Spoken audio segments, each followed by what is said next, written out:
In the early 2010s, advertisers began pulling billions of dollars out of television and print, pouring them directly into programmatic digital channels. Normally, basic economics dictates what happens next. When a massive flood of new money chases a finite resource, the price goes up. But in digital advertising, the exact opposite happened. Prices actually collapsed. This paradox occurred because the inventory of digital ads had completely detached from physical reality. There are only 24 hours in a day. By the early 2010s, human internet usage had already saturated. People simply could not consume much more content. This chart illustrates the disconnect. We see human internet usage flatlining, while digital ad spending rockets straight up. That massive gap between those two lines represents a mathematical impossibility. Advertisers were buying billions of impressions that could not physically be seen by human eyes. This money wasn't reaching a wider audience. It was funding an automated ecosystem of non-human traffic. The engine driving this ecosystem is called arbitrage. It works like this. A publisher buys dirt-cheap fake traffic for pennies and then resells those views to major brands at a massive markup. This is a post from a programmatic forum. The operator admits to running websites with 99% fake traffic. They buy bots for a fraction of a cent per 1,000 views and easily resell them at high margins. It's pure profit.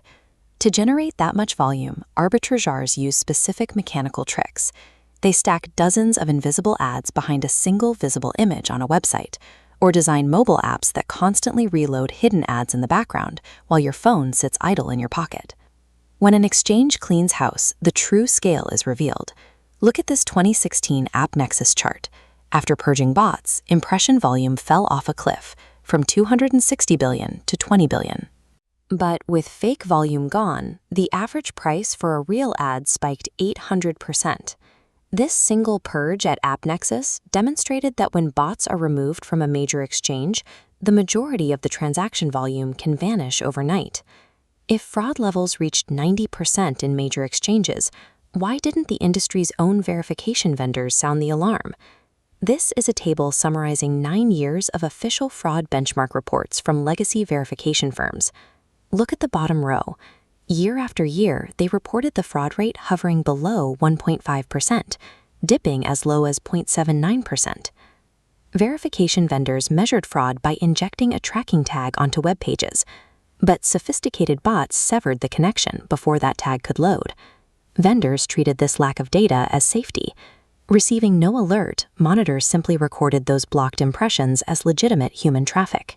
By failing to account for blocked signals, these monitoring systems effectively validated fake traffic, allowing the arbitrage model to scale across the programmatic industry.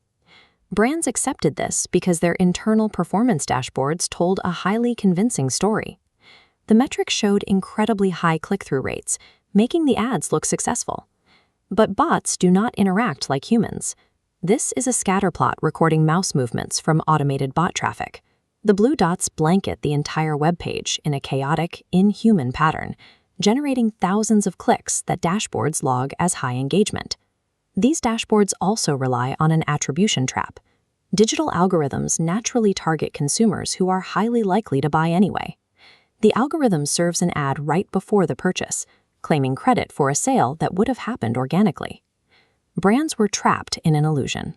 They paid for fake bot views, and their own dashboards falsely verified those views were generating real demand. Modern advertisers are funding a machine designed to harvest existing customers while charging for fake impressions. When digital dashboards are compromised, the only reliable forensic tool left is a real-world test, often called the turn-off experiment. Advertisers pick specific geographic markets and completely shut off their digital ad spend while leaving it running everywhere else.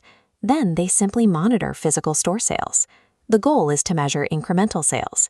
If you turn off the digital ads and the physical cash registers keep ringing at the exact same rate, those ads were providing zero incremental value. Brands can only close this loophole by ignoring the metrics on their screens and demanding proof of real-world sales.